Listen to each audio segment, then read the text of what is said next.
आज की कहानी एक ऐसी बैंक रॉबरी की कहानी है जिस बैंक रॉबरी की कहानी जब लोगों के सामने आई तो हर किसी ने यही अनुमान लगाया कि जिस तरीके से इस लूट की घटना को अंजाम दिया गया है, एक बात तो तय है कि यह किसी अनाड़ी का काम नहीं बल्कि इस डकैती को अंजाम देने वाला पहुंचा हुआ खिलाड़ी होगा।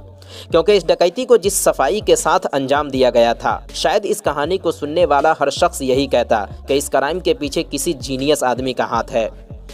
लेकिन होता इसका उल्टा है। जब इस डकैती का खुलासा होता है और इस डकैती में शामिल लुटेरे पकड़े जाते हैं तो उन्हें देखकर हर कोई दंग रह जाता है। इस चोरी में जितने भी लोग शामिल थे उनमें का एक भी आदमी चोरी के चौ से भी पूरी तरह वाकिफ नहीं था। लेकिन एक दूसरी सच्चाई ये भी थी कि जिस तरीके से उन्होंने इस चोरी को अंजाम दिया था उसने आम पब्लिक से लेकर पुलिस, इन्वेस्टिगेटिव एजेंसी, हर किसी को सोचने पर मजबूर कर दिया। कहानी हरियाणा के सबसे बड़ी बैंक रॉबरी की है जिसमें करीब 100 करोड़ के गहने लूटे गए थे और शायद अगर मैं गलत न हूं तो यह हिंदुस्तान के इतिहास की सबसे बड़ी बैंक रॉबरी थी। इन लुटेरों के पास कुल 36 घंटे का समय था और इसी दरमियान इन्हें इस बैंक को लूटना भी था और इन्होंने लूट भी लिया। जब पुलिस को इस चोरी के बारे में पता चला, सबूत के नाम पर पुलिस के हाथ में कुछ भी नहीं था और जिस सफाई के साथ लुटेरों ने पूरी वारदात को अंजाम दिया, अपने खिलाफ एक भी सबूत नहीं छोड़ा और शायद ये लुटेरे इतनी जल्दी पकड़े भी नहीं जाते। लेकिन इस रॉबरी में शामिल 5 में से एक शख्स ने ऐसी बेवकूफ़ी की कि इस रॉबरी के महज तीसरे दिन पुलिस ने तमाम लुटेरों को गिरफ्तार कर लिया और साथ ही इस रॉबरी का जब खुलासा हुआ तो इस पूरी साजिश का जो असल मास्टरमाइंड था उसने डर या फिर शर्म के मारे सुसाइड तक कर लिया। तो आइए जानते हैं 5 अनाड़ी लोगों के जरिए अंजाम दिए गए एक परफेक्ट रॉबरी की पूरी कहानी को आज की इस वीडियो में। बात आज से 10 साल पहले यानी 2014 की है। कहानी की सरजमीन है हरियाणा। हरियाणा में एक इलाका है जिसका नाम है पानीपत। इसी पानीपत इलाके में एक बैंक हुआ करता था जिसका नाम था पंजाब नेशनल बैंक। इस पंजाब नेशनल बैंक में लॉकर रूम जैसी सुविधाएं भी थी। इस इलाके में रहने वाले कई लोगों ने इस बैंक में लॉकर ले रखा था जहां वो अपने कीमती जेवरात और गहने वगैरह रखा करते थे। 27 अक्टूबर 2014 दिन था सोमवार का। कुछ बैंक स्टाफ सुबह 9:30 बजे बैंक पहुंचते हैं। इस पंजाब नेशनल बैंक को पूरे 36 घंटे बाद खोला जा रहा था क्योंकि 25 अक्टूबर शाम 4 बजे जब बैंक बंद हुआ तो पूरा संडे बैंक बंद रहा। हालांकि बाहर कुछ सिक्योरिटी गार्ड ज़रूर थे। मंडे की सुबह 9:30 बजे बैंक को खोला जाता है। बैंक की साफ सफाई होती है और तमाम स्टाफ अपने अपने काम में लग जाते हैं। लगभग दिन के 11 बजे बैंक में एंट्री होती है मैनेजर साहब की। मैनेजर साहब जब बैंक पहुंचते हैं तो सबसे पहले वो स्ट्रॉन्ग रूम की तरफ जाते हैं। बैंक का स्ट्रॉन्ग रूम वो होता है जहां तमाम कैश रखे जाते हैं, जबकि लॉकर रूम में अलग अलग लोगों के जेवर, ज़रूरी कागजात और बाकी दूसरी इंपॉर्टेंट चीज़ें भी पड़ी होती हैं।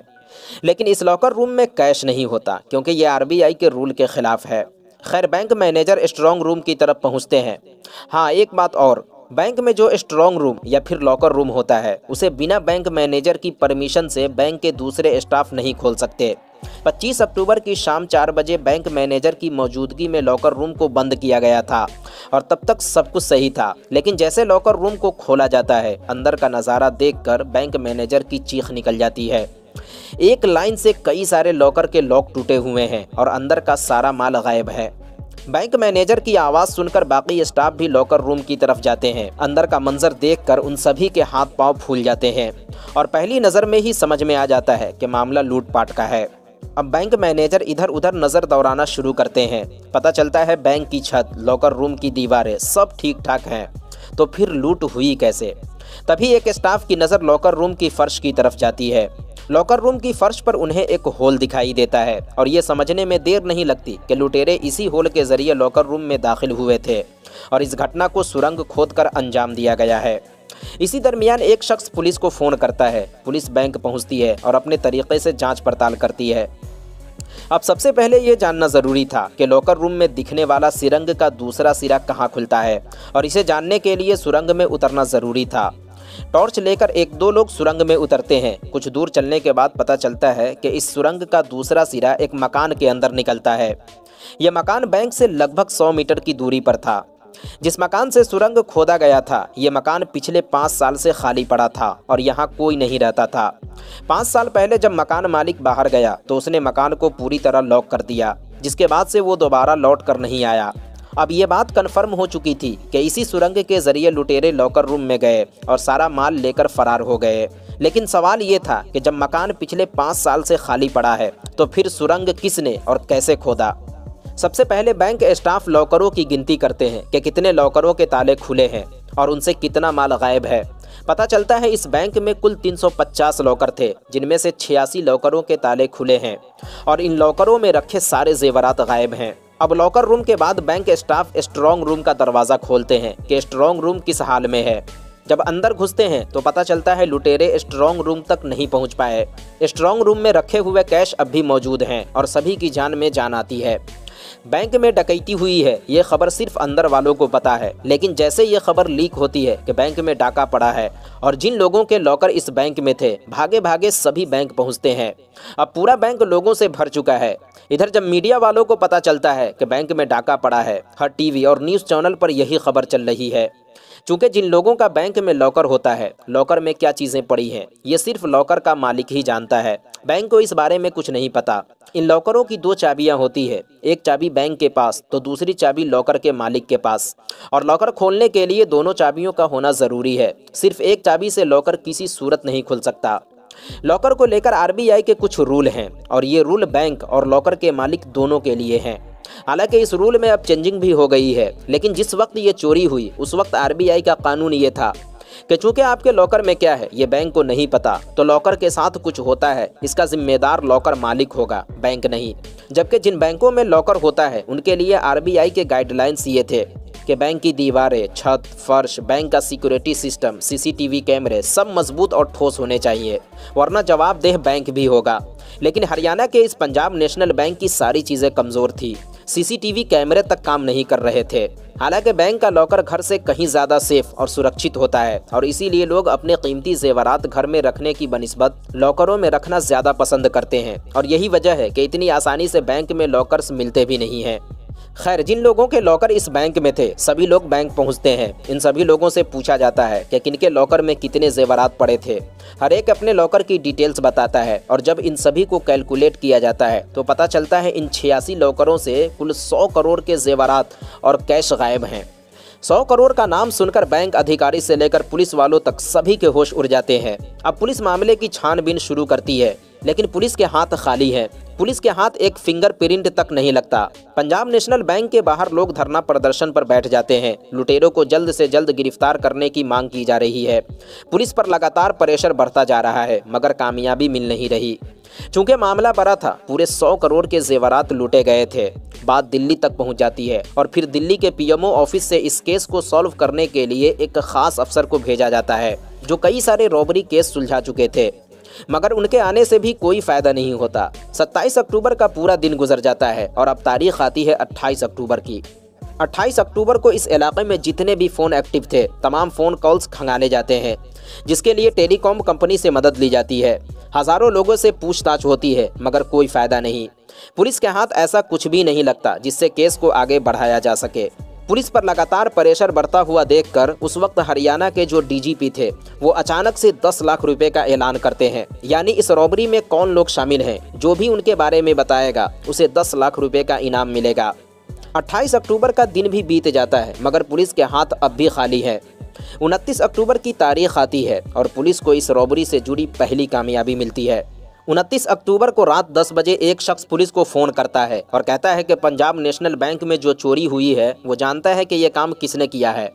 जिस शख्स ने पुलिस को फ़ोन किया था उस आदमी का घर इस बैंक से 5 किलोमीटर दूर था। फ़ोन करने वाला शख्स इस रॉबरी में शामिल 2 लोगों का नाम बताता है, साथ ही उसके घर का एड्रेस भी बताता है। फ़ोन करने वाला शख्स जिन 2 लोगों का नाम बताता है, इन दोनों का घर भी फ़ोन करने वाले के घर के आसपास ही था। पुलिस फौरन बताए हुए एड्रेस पर पहुंचती है और इन 2 लोगों को गिरफ्तार करती है और इनके कहने पर पुलिस 2 लोगों को और गिरफ्तार करती है। अब इस रॉबरी में शामिल पुलिस के कब्जे में 4 लोग आ चुके थे, लेकिन इस रॉबरी में शामिल 5वां शख्स जो कि इस पूरी रॉबरी का असल मास्टरमाइंड था, जिसका नाम था महिपाल, वो अब भी गायब था। और फिर पता चलता है कि डर और शर्म के मारे महिपाल ने सुसाइड कर लिया है।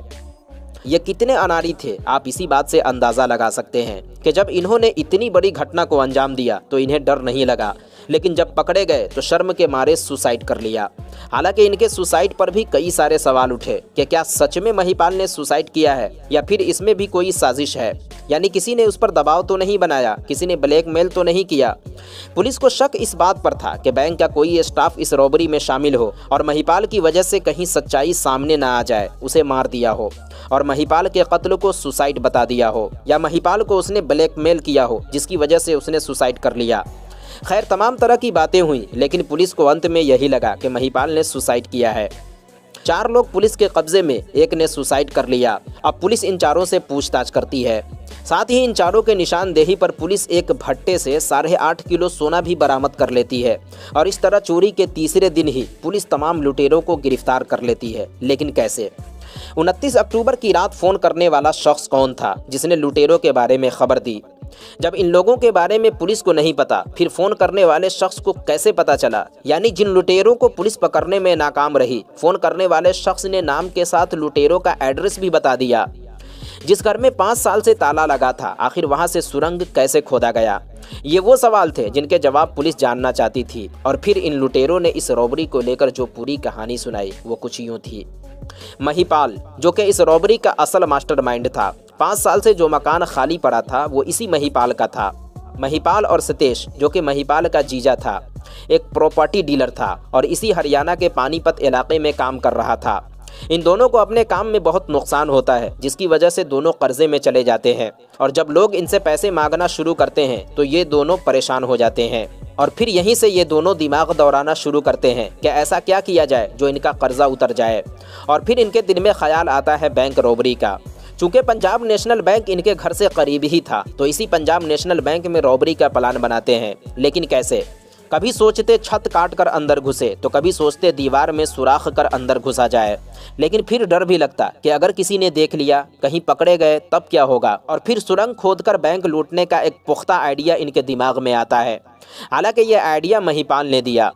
चूँकि महिपाल के घर से इस बैंक की दूरी लगभग 100 फीट थी, मतलब रॉबरी के लिए 100 फीट लंबी सुरंग खोदना था, जो कि 2 लोगों के बस की बात थी नहीं, क्योंकि इन्होंने अपनी ज़िंदगी में कभी फावड़ा तक नहीं चलाया था, तो इतनी लंबी सुरंग कैसे खोद पाते।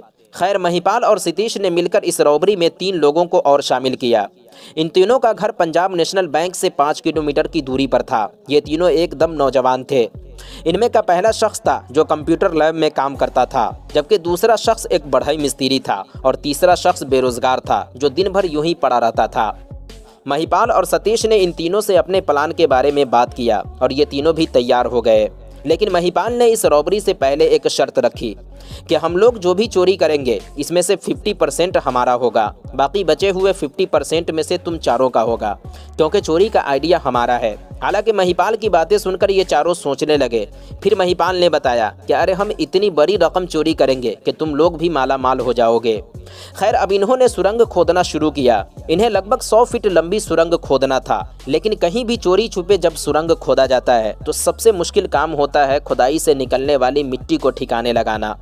इन लोगों ने फैसला किया कि रोज़ाना 2 से 2.5 फीट खुदाई करेंगे, इससे ज़्यादा नहीं, ताकि आसानी के साथ खुदाई से निकलने वाली मिट्टी को ठिकाना लगाया जा सके।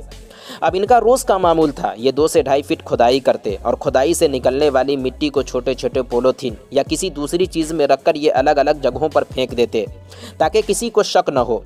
सुरंग खोदने की असल जिम्मेदारी बढ़ई की थी, जबकि महिपाल घर के बाहर बैठकर पहरा दिया करता था और बाकी बचे 3 लोगों का काम था मिट्टी को ठिकाने लगाना। लगभग 40 से 45 दिनों तक खुदाई करने के बाद ये बैंक के लॉकर रूम तक पहुंच गए। लेकिन हाँ, इस खुदाई के दरमियान इन्हें एक दिक्कत भी आई। महिपाल के घर से सटे ही एक पतली गली थी और इस गली के नीचे बहुत से टेलीफोन के तार और पानी के पाइप बिछाए गए थे। इन लोगों ने खुदाई के दरमियान इस बात का खास ख्याल रखा कि टेलीफोन का एक भी तार या पानी का एक भी पाइप कटना और फूटना नहीं चाहिए, वरना लोगों को दिक्कत होगी और हो सकता है इन्हें ठीक करने के लिए जब गली को खोदा जाए तो सुरंग का राज खुल न जाए। खैर इन्होंने बचाकर 25 अक्टूबर सैटरडे की शाम तक बैंक के लॉकर रूम तक सुरंग खोद दिया। सैटरडे की शाम 4 बजे बैंक बंद हो गया। इन्होंने रात भर इंतज़ार किया। संडे को तड़के सुबह 4 बजे ये सभी लोग बैंक के लॉकर रूम में दाखिल हुए। एक एक कर 86 लॉकरों को तोड़ दिया और इन लॉकरों में जितना भी माल था संडे दोपहर 12 बजे तक सुरंग के जरिए महिपाल के मकान में ले आए। इन 86 लॉकरों में से 7 लॉकर ऐसे भी थे जिनमें सिर्फ कागजात, जबकि एक लॉकर पूरी तरह खाली भी था। इन्होंने शाम होने का मकान में ही इंतज़ार किया। जब अंधेरा हो गया तो ये सभी लोग एक 4 व्हीलर में बैठकर फरार हो गए और इस तरह 100 करोड़ की लूट को 100 फीट लंबी सुरंग के जरिए अंजाम दिया गया। जैसा कि मैंने आपको पहले बताया कि जब इस चोरी की खबर मीडिया में आई तो हर टीवी और न्यूज़ चैनल पर बस एक ही खबर। इधर डीजीपी साहब ने 10 लाख का ऐलान भी कर दिया था। पूरे देश में अगर चर्चा था तो बस इस चोरी का। उधर महिपाल और सतीश पानीपत चला गया और ये तीनों बढ़ई, बेरोजगार और कंप्यूटर लैब में काम करने वाला शख्स अपने अपने घर चला गया। सबने अपना अपना हिस्सा भी ले लिया। अब सवाल है कि चोरी की खबर लीक कैसे हुई। तो इस चोरी के अगले ही दिन जो बेरोजगार शख्स था वो कुछ लोगों के साथ बैठकर शराब पी रहा था। उन्हीं में से एक शख्स ने कहा कि अरे यार, इन चोरों ने क्या दिमाग लगाया, 100 करोड़ का माल लूट लिए और किसी को कानो कान तक खबर न हुई। जब बेरोजगार शख्स ने ये बात सुनी तो उसे रहा नहीं गया और उसने अपनी वाहवाही के लिए बोल दिया, अरे तुम लोगों को क्या पता, हमने ऐसा दिमाग लगाया है कि पुलिस इस जन्म में क्या अगले जन्म में भी हम लोगों को ढूंढ नहीं पाएगी।